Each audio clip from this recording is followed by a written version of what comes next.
HDFC bank. અને SBI. HDFC bank ઘણા વખતથી એસ્ટાબ્લિશ ડાઉન ટ્રેન્ડમાં છે અને નેગેટિવ ન્યૂઝનો પણ કન્ટિન્યુઅસ મારો છે. ભાવ 200 દિવસ મૂવિંગ એવરેજની નીચે છે. એટલે હું તો ટેકનિકલ એક્સપર્ટ છું અને અમે પ્રાઇસ ફોલો કરીએ છીએ. ફંડામેન્ટલ રાય અમે આપી નથી શકતા એમાં. બેઝિકલી મારા હિસાબે તો અવોઇડ કરવું જોઈએ. કદાચ એમાં બાઉન્સ બેક પણ આવશે તો પણ એ માર્કેટને અંડર પરફોર્મ કરશે એવું લાગે છે. મારા હિસાબે એચડીએફસી બેંક અવોઇડ કરવું જોઈએ. સ્ટેટ બેંકમાં કદાચ એક પોસિબિલિટીઝ છે કે ભાઈ તમે પોઝિશન બનાવી શકો.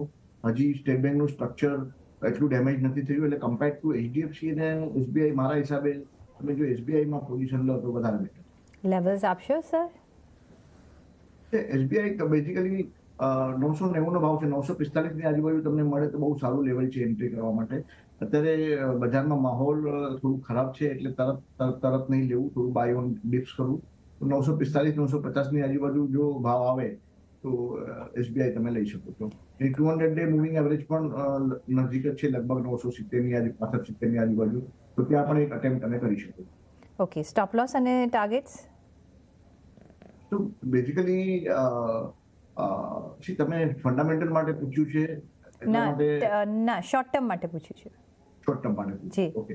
તો જો 950 ની આજુબાજુ લ્યો તો તમારો 850 નો સ્ટોપ લોસ રાખી અને તમે એમાં પોઝિશન બનાવી શકો. અને કદાચ હોઈ શકે માર્કેટ સેટલ થઈ જાય તો એની અપવર્ડ જર્ની પાછી કન્ટિન્યુ કરશે. એટલે કમ્પેર ટુ એચડીએફસી બેંક મારા હિસાબે SBI is better placed. Okay, તો એચડીએફસી બેંકમાં નહીં પણ એસબીઆઈમાં તમે કામકાજ કરી શકો છો. ઘટાડે અહીંયા ખરીદી કરીશું. 945નો અહીંયા ના લેવલ્સ છે. 945-950ની આસપાસ તમે ખરીદી કરી શકો છો. 850નો ત્યારે તમારો સ્ટોપ લોસ રહેશે. ઓર અદરવાઇઝ જો ઉપર જાય છે તો 970ની આજુબાજુ તમે અહીંયા ખરીદી કરી શકો છો. તો